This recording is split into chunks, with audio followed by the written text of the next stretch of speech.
staggering decline or just a temporary slump? MotoGP fans everywhere are asking, what has happened to Francesco Bagnaia in 2025? After cementing his status as a two-time world champion and dominating the 2024 season, Bagnaia has openly admitted his performances have dramatically dropped, perhaps more than many realize. But here's where it gets truly intriguing. How far has he really fallen? And is there more to the story than meets the eye? Consider this. Last month, Bagnaia shocked the paddock by revealing that his race time at the Austrian Grand Prix was a jaw-dropping 12 seconds slower than the previous year. What's even more eye-opening is that Marc Marquez, who clinched the win this time, crossed the line in exactly the same time that Bagnaia took for victory in 2024. Bagnaia told DAZN, "The winner did it in the same time it took me to win last year. So I have the potential. I don't know why things aren't working out for me." Marco Bezzecchi and Marc Marquez did everything better than me. That I finished 12 seconds behind on a circuit where I always made a difference is something I don't understand and will never understand. And this is where things get controversial.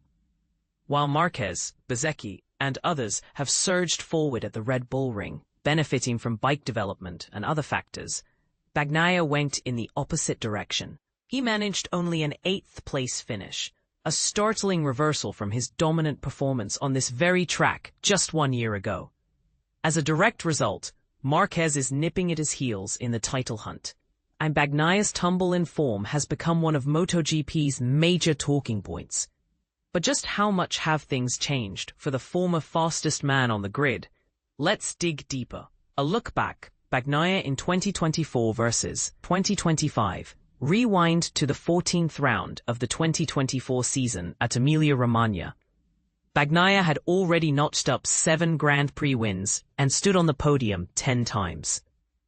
Even in the sprint races, which were his Achilles heel, he showed strength, hauling in 4 sprints victories and 2 more podiums by this point in the season.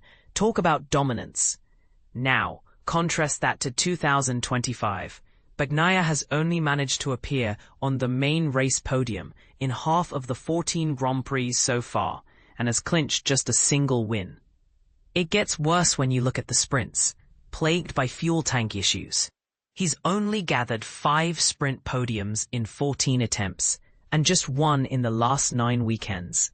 And here's the part most people miss. A true apples-to-apples comparison can only be made by looking at the same circuits he raced on in both seasons, since the calendar changes each year.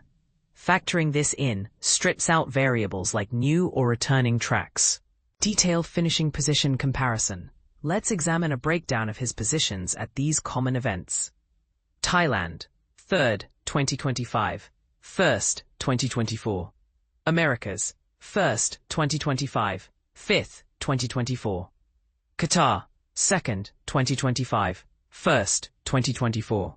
Spain, 3rd, 2025, 1st, 2024. France, wet, 16th, 2025, 3rd, 2024. Britain, retired, 2025, 3rd, 2024. Aragon, 3rd, 2025, retired, 2024. Italy, 4th, 2025, 1st, 2024.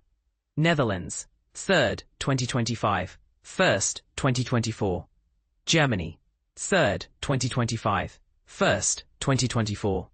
Austria, 8th, 2025, 1st, 2024. Averaging only the races where he finished, retirements excluded. Bagnaia's 2024 results paint a picture of near perfection with an average position of 1.8. Fast forward to this season, and that average slumps to 4.6. When you consider he's 6 victories behind his 2024 pace, and with difficult weekends like Austria dragging him down, the contrast couldn't. Race times in MotoGP can be misleading, influenced by weather, tire management, and strategic choices. But when you know what to look for, trends emerge. For example, at this year's Spanish GP in Jerez, run on the same weekend both years, Alex Marquez won with a time nearly 2 seconds faster than last year's. The twist? Bagnaia himself went slower, losing ground even compared to his own 2024 pace. At circuits like Sachsenring, he lost a whopping 7 seconds compared to his 2024 self, even as the overall pace slowed down. And that Austrian Grand Prix, despite the total race time remaining static year on year, Bagnaia dropped back by over 12 seconds from his championship-winning performance.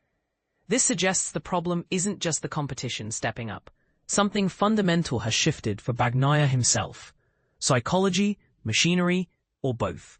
So what's really going on? The statistics suggest that Bagnaia and his 2025 Ducati, the GP25, aren't clicking in the way the 2024 package did. But here's the twist. His own belief that last year's bike suited him better could be compounding the problem. Mental state matters hugely in elite sport. Could this be a self-fulfilling prophecy? Or is there a technical flaw Ducati hasn't fixed? Some in the paddock argue that with 8 rounds to go, Bagnaia has time to turn things around. Others believe the mental burden and poor bike synergy might only worsen his results. There's no clear consensus, and that makes for heated debate. Here's a question that might spark some controversy. Is Bagnaia's slump mostly bad luck, a consequence of technical development gone wrong, or is something in his approach holding him back? Have Ducati and Bagnaia both missed a crucial step forward, or is the competition simply that much better? We want to hear your thoughts. What do you see as the core issue behind Bagnaia's stunning reversal? Do you think he'll bounce back and reclaim his place at the top? Or is this the start of a longer decline? Sound off and share your view in the comments below.